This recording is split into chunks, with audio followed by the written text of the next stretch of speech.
have finally reached our final inequalities, which is the rational inequalities. So first, let's recall back what's the meaning of rational. So do you remember the meaning of rational number? So rational number is a number that can be expressed in terms of fraction or quotients. Okay, so fraction or quotient means you have something divided by something. Okay, in this case, if we have a rational equation, it's going to give us equals to 0. So that something must be divided by something equals to 0. So in this case, we make that something as a p of x, a function of p, and the denominator part will be a function of qx, okay, as an expression. So just make sure that the below part, the denominator part, cannot be 0. Okay, just like that. So there are 4 inequalities for rational, which is again the same thing all over again, where we have more than 0 inequality, more than or equals to 0, less than 0, and another one is less than or equals to 0. Okay, here is some features of rational inequalities that we need to consider really carefully. Okay, for number 1, we need to make sure that we didn't do cross multiply. Okay, for rational inequalities, this is quite sensitive. We must make sure that we didn't cross multiply for function on the right and function on the left. Okay, it's not as the usual equal sign. Okay, so the number 2 is rewrite the inequalities with 0 on the right hand side. Okay, so make sure your 0 will be on the right hand side. Okay, and the number 3rd one is the method of solving, which is the table of sign. As I said on the previous videos, not only quadratic inequality that we'll be using TOS, but also the rational inequality where we will be using the TOS method. Example 7. Solve the following inequalities. So question A, you have x minus 2 divided by x plus 1 less than 3. So here you will realize that this is actually a rational inequality. Okay, so to solve the rational inequality, you have to make sure that your right hand side must be 0. So how do we do that? Is by subtract both sides with 3. Okay, so thirdly, we're gonna get both side minus with 3 less than 0, because 3 minus 3 gonna give us 0. And now we solve this carefully. We're gonna get x plus 1 as the denominator. So above here, x minus 2 minus with 3 times x plus 1. Don't forget your bracket, because you want to expand this really carefully so that you won't make mistake. So x minus 2 minus 3x minus 3 divided with x plus 1 less than 0. And now you simplify it, you're gonna get negative 2x minus 5 divided by x plus 1 again less than 0. So here is a technique of mine where I don't really like a negative x. I will always, my tips is I will always try to get a positive x. So when I change this into a positive x, meaning I will times this with a negative 1 for both sides, and therefore I will get a positive of 2x plus with 5 divided by x plus 1, and on the right hand side I still get a 0, because any number times with 0 is still 0.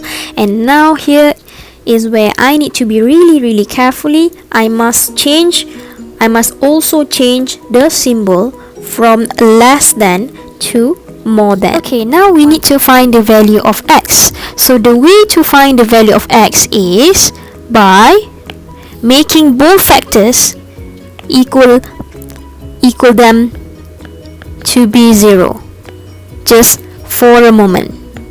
Okay, so you're gonna get the value of x is equals to -5/2, and then another x gonna give us a -1.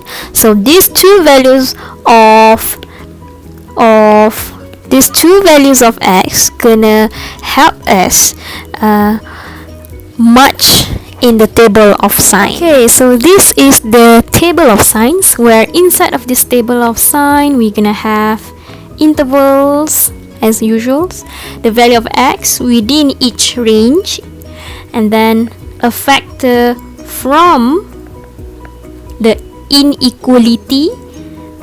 Here, the inequality, the rational inequality that has been simplified.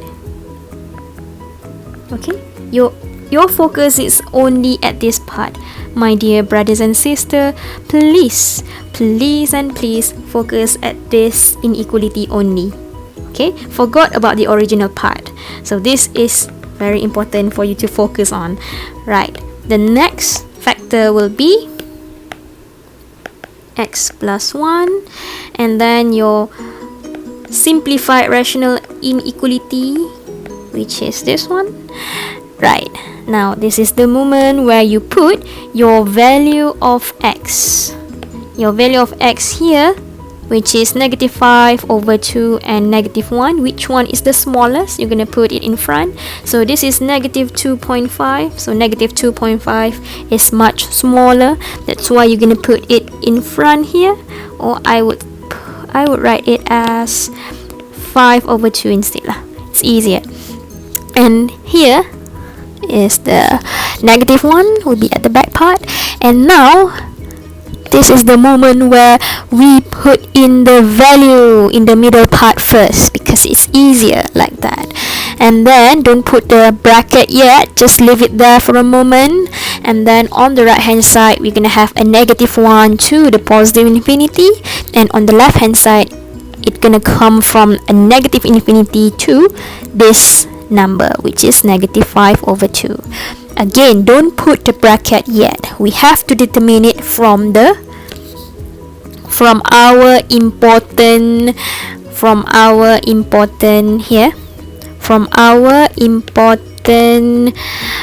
symbol, from the rational inequality. Okay, again, please look at your the simplified of the rational inequality, where when you have a greater symbol without an equal sign, meaning it gonna give us an open bracket. Okay, so all of it going to give us only an open bracket. Okay, there is no equal sign there, so it is only just a normal bracket where it is open. Okay, now this is the time where we choose the value of x carefully. So we're gonna have so here is a -2.5, therefore I'm gonna choose a -3. Okay, between them, between the interval itself and this part, I'm gonna put a value of -2, and here I will put a 0, much easier. And then I am going to substitute each of this value inside of our factors here. So -3, put in the value of x here, you're gonna get -6 plus 5, which is -1, still a negative. So -2 times with 4, -2 times with 2 gonna give us -4 plus 5, which is positive. And then 0 plus 5 gonna give us 5 positive.